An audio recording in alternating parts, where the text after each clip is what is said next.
अस्सलाम वालेकुम। मैं उम्मीद करती हूँ आप सब खैरियत से होंगे। आज हम पढ़ेंगे बेलिफ्ट नंबर 5, लेकिन उससे पहले हम चलेंगे बेलिफ्ट नंबर 4 के तसलसल के जवाबात की तरफ। सवाल ये था कि अशार, नज़्मों और गज़लियात के मफ़हूम समझने के लिए क्या करते हैं? हम उनकी तशरीह बयान करते हैं। आगे था तदरीसी जांच, इसके जवाबात की तरफ चलते हैं। तदरीसी जांच में था कि आपने अशार की तशरीह बयान करनी थी। माँ बाप से भी बढ़कर तुझे प्यार है हमसे, बंदों पे करम तेरा हर एक आन है या रब। शायरी शेर में अल्लाह ताला की बेपनाह मोहब्बत और करम को बयान कर रहा है। शायर कहता है अल्लाह ताला का प्यार अपने बंदों से ऐसा है जो माँ बाप के प्यार से भी ज़्यादा है। माँ बाप जो अपने बच्चों से बेपनाह मोहब्बत करते हैं, लेकिन अल्लाह ताला का प्यार भी इससे कहीं ज़्यादा है, क्योंकि वो अपनी मखलूक की हर ख्वाहिश, हर ज़रूरत को जानता है और हमेशा इन पर मेहरबानी करता है। और फिर दूसरे मिसरे में उन्होंने क्या बयान किया है कि अल्लाह ताला के करम का जिक्र करते हैं जो हर लम्हा अपने बंदों पर जारी रहता है। अल्लाह ताला का करम हर वक्त हर आन अपने बंदों पर होती है, चाहे वो खुश हो या गमगीन, सेहतमंद हो या बीमार। अल्लाह ताला की मेहरबानी कभी ख़त्म नहीं होती। इस शेर में अल्लाह ताला की बेपनाह रहमत और इसकी मखलूक के लिए मोहब्बत को बयान किया गया है, जो हर वक्त अपने बंदों की मदद करता है, उन्हें अपनी रहनुमाई और मोहब्बत से नवाजता है। आगे जवाबात की तरफ चलते हैं। निखार में उन्होंने कहा था कोई से भी दो अशार की तशरीह बयान करनी है। आपने किसी भी दो अशार की तशरीह बयान कर देनी थी। आज हमने शुरू करना है उर्दू का सबक नंबर 2, नात। नात क्या होती है? नात एक ऐसी नज़म को बोलते हैं जिसमें रसूलुल्लाह सल्लल्लाहु अलैहि वसल्लम की तारीफ़ बयान की जाती है, उनके बारे में बयान किया जाता है। तो ऐसी नज़म को क्या बोलते हैं? नात। आप लोगों ने पिछली जमातों में भी बहुत सारी नातें पढ़ी होंगी। आप लोग अक्सर टीवी पर भी, मोबाइल पर भी नातें सुनते हैं। तो वो नात क्या होती है? जिसमें रसूलुल्लाह सल्लल्लाहु अलैहि वसल्लम की तारीफ़ बयान की जाती है, उनकी ज़िंदगी के बारे में बयान किया जा रहा होता है, उनके बारे में बयान किया जा रहा होता है, उसे क्या कहते हैं? नात। ठीक है। इसके बेलिफ्ट नंबर 5 में क्या बयान किया गया है? इस्तारा की पहचान और निशानदही कर सके। इस्तारा क्या होता है? इस्तारा में क्या किया जाता है? हकीकी मायनों के बजाय मजाजी मायनों में इस तरह इस्तेमाल किया जाता है कि हकीकी और मजाजी मायने में तशबीह का ताल्लुक़ होता है। मतलब ये बहुत ज़्यादा मैंने मुश्किल अल्फाज इस्तेमाल कर लिए, लेकिन बेसिकली जो इस्तारा है ना, ये एक अरबी ज़बान के लफ्ज़ मुस्तार से निकला है, जिसके मायने होते हैं उधार लेना। मतलब आप किसी चीज़ से तशबीह नहीं देते कि ये इस तरह का दिखता है, मतलब कि मेरा बेटा चाँद की तरह है, तो इसमें तशबीह नहीं दिया जाता। इसमें ये कहा जाता है मेरा बेटा चाँद है। मतलब किसी भी चीज़ से तशबीह नहीं दी जा रही होती, उस लफ्ज़ को इसी तरह बयान किया जाता है कि ये इस तरह का है। ठीक है। आगे हम अब इसको बेहतर तरीके से समझने के लिए बेलिफ्ट नंबर 5 की तरफ चलते हैं। बेलिफ्ट नंबर 5 में सबसे पहले उन्होंने तसलसल बयान किया है। तसलसल में क्या है?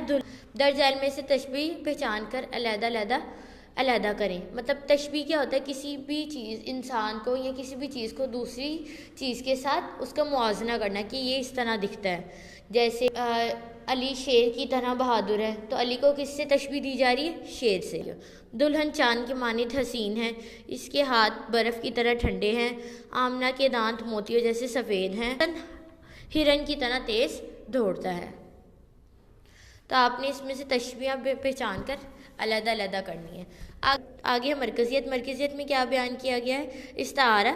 इस्तारा के क्या लफ्ज़ी मायने मैंने अभी आपको बताया, उधार लेने के हैं, और ये एक अरबी ज़बान का लफ्ज़ होता है। ठीक है। जब भी हम किसी शख्स या चीज़ की किसी खूबी या खामी की वजह से हूबहू चीज़ कह दें या उसको मुशाबत की बुनियाद पर कह दें, तो इसे क्या कहते हैं? इस्तारा। जैसे आप मिसाल के तौर पर ले सकते हैं कि फ़ौजी मैदान में शेर हैं। इसमें क्या कहा जा रहा है कि फ़ौजियों को शेर की तरह कहा गया है, क्योंकि दोनों में बहादुरी की जो खूबी होती है वो एक जैसी होती है। आगे माँ ने कहा मेरा चांद आ गया, तो यहाँ चांद का लफ्ज़ किस लिए इस्तेमाल किया जा रहा है? बेटे के लिए बतौर इस्तारा लफ्ज़ इस्तेमाल किया जा रहा है। आगे इसी तरह एक और जुमला है कि आसमान से मोती बरस रहे हैं। यहाँ मोती से क्या मुराद है? बारिश के कतरे। ठीक है। ये क्या हो गया? इस्तारा। इस्तारा और मुतशाबा और तशबीह अल्फाज में ये फ़र्क होता है कि इस तशबीह में हम लफ्ज़ को उधार नहीं लेते। तशबीह में हम इस तरह बयान करते ये इस तरह का लग रहा है, जैसे आसमान से बारिश मोती की तरह बरस रही है, तो हमने बारिश को किससे तशबीह दे दी? मोती से। तो ये क्या हो जाएगा? तशबीह। लेकिन अगर हम यही जुमला कहें आसमान से मोती बरस रही है, तो ये क्या हो जाएगा? मोती क्या हो जाएगा यहाँ पे? इस्तारा। اسی طرح ماں نے کہا میرا چاند آ گیا، تو یہ اس میں کیا ہو گیا، استعارہ کا لفظ استعمال ہوا۔ اگر جملہ کہا جائے کہ ماں نے کہا میرا چاند جیسا بیٹا آ گیا، تو چاند کو بیٹے کے ساتھ یا بیٹے کو چاند کے ساتھ تشبیہ دی جا رہی ہے۔ یہ فرق ہوتا ہے تشبیہ اور استعارہ میں۔ تعریف کی طرف جب کوئی لفظ اپنے حقیقی معنوں کی بجائے مجازی معنوں میں استعمال ہو اور حقیقی اور مجازی معنوں میں تشبیہ کا تعلق ہو تو اسے کیا کہتے ہیں، استعارہ کہتے ہیں۔ بہادری کو شعر جیسا بتانے کے لیے کہ زید شعر ہے، اس میں شعر استعارہ ہے کیونکہ زید شعر نہیں ہے بلکہ شعر کی طرح بہادر ہے۔ اسی طرح شعر میں استعارے استعمال ہوتے ہیں، مثلا بڑھتے تو کبھی صورت شمشیر نہ رکتے، ملنے میں کسی طور سے وہ شعر نہ رکتے، ٹھیک ہے۔ اسی طرح بہادروں کو شعر کی تشبیہ دیا گیا ہے۔ اسی طرح اس شعر میں استعارہ کا لفظ استعمال کیا گیا ہے۔ آگے ہے تدریسی جانچ۔ تدریسی جانچ میں انہوں نے کیا کہا ہوا ہے، اپنے استعارہ کی مثالیں پہچان کر دی گئی جگہ پر لکھنی ہے، ٹھیک ہے۔ یہاں پہ آپ کو انہوں نے شعر دیے ہیں، میں کچھ آپ نے اس کا ہے کہ نظم نعت پڑھ کر ان میں سے 5 استعارے نکالیں، نیز ان استعارہ کو اپنے جملوں میں استعمال کریں۔ آپ نے کوئی سے بھی استعارے نکالنے اور اس کو اپنے جملوں میں استعمال کرنے۔ میں امید کرتی ہوں آپ کو آج کا لیکچر سمجھ آ گیا ہوگا۔ ٹیک کیئر، اللہ حافظ۔